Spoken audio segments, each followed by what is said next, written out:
सोमनाथ शेळके यांनी 10वी-12वीच्या बोर्डात घवघवीत यश मिळवलेल्या आणि मैदानात उल्लेखनीय प्रावीण्य असणाऱ्या खेळाडूंचा केला सत्कार। विद्यार्थी आणि खेळाडूंना प्रोत्साहन मिळावे, पुढे भविष्यात पिंपरी चिंचवडचे नाव लौकिक वाढावा यासाठी त्यांना मार्गदर्शन केले। प्रभाग क्रमांक 11 सर्व विद्यार्थ्यांना उपस्थित मान्यवरांच्या हस्ते ट्रॉफी, प्रमाणपत्र, नारळ, गुलाबपुष्प देऊन सत्कार करण्यात आला। सत्कार समारंभात विद्यार्थी आणि खेळाडूंचे पालक देखील उपस्थित होते। उपस्थित पालकांना देखील आनंद झाला। पालक, विद्यार्थी आणि खेळाडूंनी सोमनाथ शेळके यांचे आभार मानत आपल्या भावना देखील व्यक्त केल्या की भविष्यात आम्हाला आपणच नगरसेवक म्हणून आवडेल। प्रभाग क्रमांक 11 मध्ये ज्यांना अडचण आली तो सोमनाथ शेळके यांच्याकडे गेले असता भाऊ मदत करण्याचा प्रयत्न करतात। असा आपल्या हक्काचा आणि घरचा माणूस स्थानिकांच्या योग्य असा नगरसेवक भेटल्यास नक्कीच प्रगती होईल। पालक व विद्यार्थी सोमनाथ शेळके यांना बोलले। विद्यार्थींनी सोमनाथ शेळके यांच्याशी संवाद साधताना सोमनाथ शेळकेंनी सांगितले की विद्यार्थी हा भविष्य आहे आणि भविष्यासाठी येणाऱ्या प्रत्येक विद्यार्थ्यांना मी मनापासून प्रयत्न करेल, विद्यार्थ्यांच्या प्रत्येक योजना अंमलात आणेल आणि विद्यार्थ्यांसाठी सदैव एक भाऊ म्हणून मी उभा राहीन असे आश्वासन दिले।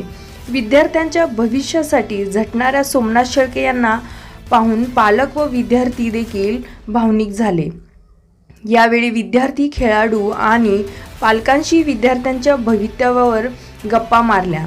या सत्कार समारंभात प्रमुख पाहुणे डॉक्टर कैलास कदम, पिंपरी चिंचवड शहर जिल्हा अध्यक्ष काँग्रेस, प्रांत अध्यक्ष क्रीडा विभाग सौमित्रा गोरे, भोसरी ब्लॉक अध्यक्ष विठ्ठल शिंदे, पिंपरी चिंचवड शहर सचिव जॉर्ज मॅथ्यू, कार्यक्षम संदीप चव्हाण, उपाध्यक्ष शरद पवार गट अनिल भोसले, भोसरी ब्लॉक महिला शरद पवार गट सारिका हरगुडे, चिंचवड ब्लॉक अध्यक्ष माऊली मलशेट्टी, क्रीडा विभाग पिंपरी चिंचवड जय राऊत, ओबीसी भोसरी विधानसभा अध्यक्ष शरद पवार गट संतोष माळी, फुलेनगर शाखा प्रमुख शिवसेना प्रदीप सपकाळ, राम सुर्वे, रवींद्र जांभळे, आयुब शेख, तेजस सकट, राम टक्के, बाबा आलम जमादार, महाविकास आघाडीतील विविध क्षेत्रातील कार्यकर्ते या सत्कार समारंभात हजर होते। ओबीसी बलुतेदार पुणे जिल्हा अध्यक्ष व पिंपरी चिंचवड काँग्रेसचे उपाध्यक्ष तसेच तिरुमला सोशल फाउंडेशन संस्थापक श्री सोमनाथ शेळके यांनी या सत्कार समारंभाचे आयोजन केले होते।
आज पिंपरी चिंचवड शहर जिल्हा काँग्रेस कमिटी आणि तिरुमला फाउंडेशन यांच्या संयुक्त विद्यमाने इथे शैक्षणिक क्षेत्रामध्ये काम करणारे विद्यार्थी आणि खेळाडू या गुणवंत विद्यार्थ्यांचा सत्कार सोहळा आयोजित करण्यात आला.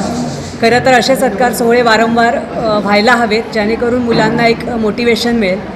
आणि आज आपण जे आजूबाजूला बघतोय की छोटंसं फेल्युअर आलं तरी मुलं त्याच्यातून लगेचच एखादी गोष्ट करणं सोडून देतात, हतबल होतात किंवा मानसिकदृष्ट्या खचले जातात. तर मला असं वाटतं इथे जे सर्व मान्यवर आहेत त्यांच्या पुढाकाराने असा जो कार्यक्रम घेतला आहे तो नक्कीच पालकांनासुद्धा मोटिवेट करणारा ठरेल.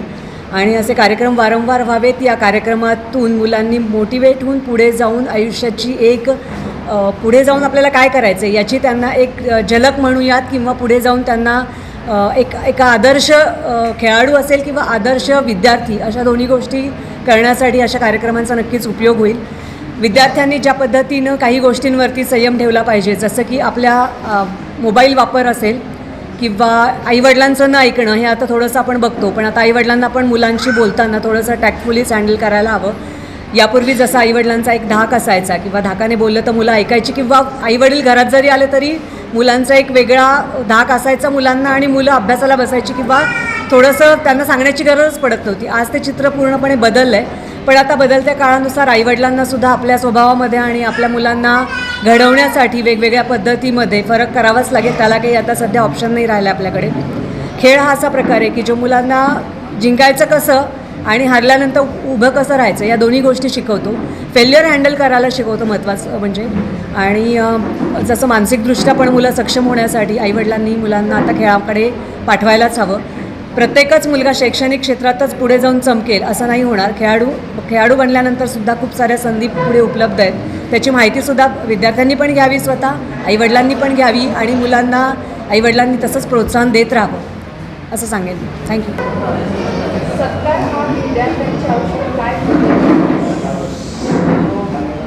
गुणवंत विद्यार्थ्यांचा ज्यावेळेस आपण एक मायेची थाप त्यांच्या पाठीवरती आपण देतो, त्यावेळेस गुणवंत विद्यार्थ्यांचा आणि त्यांच्या परिवाराचा, त्यांच्या कुटुंबाचा त्यांना एक आनंदाचा तो एक मोठा क्षण असतो.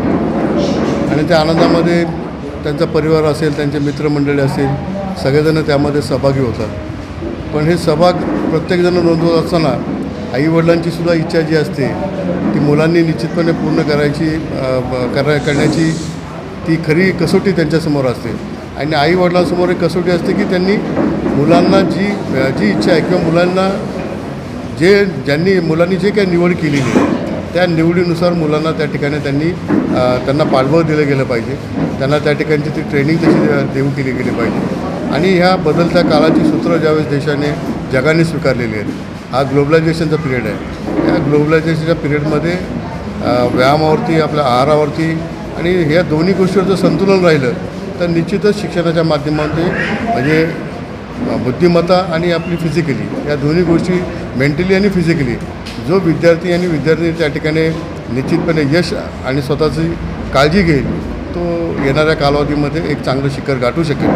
आमची तर इच्छा आहे की आपल्या राज्यामध्ये चांगले IAS, चांगले IPS, चांगले डॉक्टर, इंजिनियर आणि चांगले अधिकारी झाली पाहिजे अशी इच्छा आमची निश्चितपणे आहे.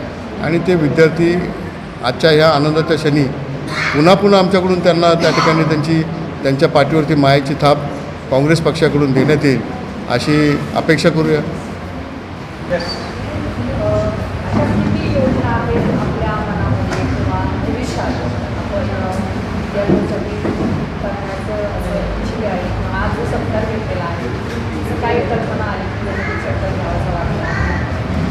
सामाजिक क्षेत्रामध्ये काम करत असताना ज्यावेळी भाऊंसारखे मार्गदर्शक माझ्या पाठीशी आहेत आणि मी OBC समाजाचं काम गेली 5 वर्ष या जिल्ह्यामध्ये बाराबलुतेदारचा जिल्हाध्यक्ष म्हणून या शहरामध्ये काम करत असताना समाजामध्ये जे काय तळागाळातील जो काही एक वर्ग आहे त्याच्यामध्ये OBC असेल, बाराबलुतेदार असेल, आलुतेदार असतील आणि सर्व समाज घटक या समाज घटकाचं काम करत असताना भाऊंच्या संपर्कात आल्यानंतर पिंपरी चिंचवड शहर जिल्ह्याची मला त्यांनी उपाध्यक्षपदाची एक जबाबदारी माझ्या अंगावरती दिली आणि ती काम करत असताना या शहरामध्ये मला एक काम करण्याची आणखी एक ताकद भेटली. आणि या भाऊंच्या एक मार्गदर्शन आणि एक सपोर्टच्या ह्याच्यातून या प्रभागामध्ये आगामी काळामध्ये आज तरी एक मला असं वाटतं की कार्यक्रम हा खूप मोठा चांगला झालेला आहे, पण याहीपेक्षा आणखी चांगल्या पद्धतीने काम करण्याचा माझा मानस आहे. आणि अशा भरपूर काही योजना आहेत, काही मुलांसाठी आणखी काही स्पोर्ट्सच्या असतील, अशा वेगवेगळ्या अशा भरपूर काही असं पुढच्या काळामध्ये मी या आपल्या प्रभागामध्ये पिंपरी चिंचवड शहरामध्ये आमच्या पिंपरी चिंचवड शहर जिल्हा काँग्रेसच्या माध्यमातून भाऊच्या मार्गदर्शनाखाली योजना आम्ही राबवणार आहोत.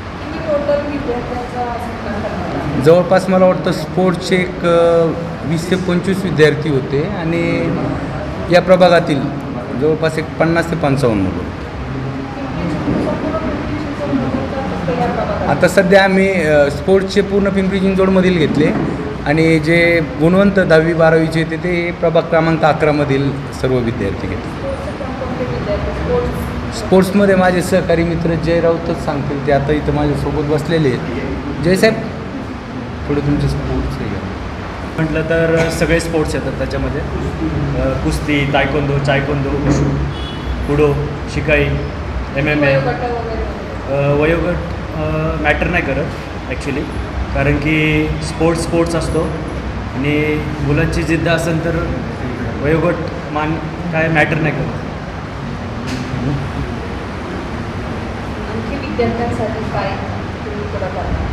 पुढील काळामध्ये आणखी एक जे काही मुलं आहेत त्यांच्यासाठी काही स्पोर्ट्सच्या माध्यमातून एक नॅशनल लेवलला म्हणा किंवा जिल्हास्तरीय म्हणा काही स्पोर्ट्सच्या काही स्पर्धा घेणार आहोत. गुणवंत विद्यार्थी असतील किंवा शैक्षणिक क्षेत्रामध्ये जे काही आता विद्यार्थी आहेत त्यांच्यासाठी आणखी एक चांगल्या प्रकारचे उपक्रम राबवण्याचा मानस.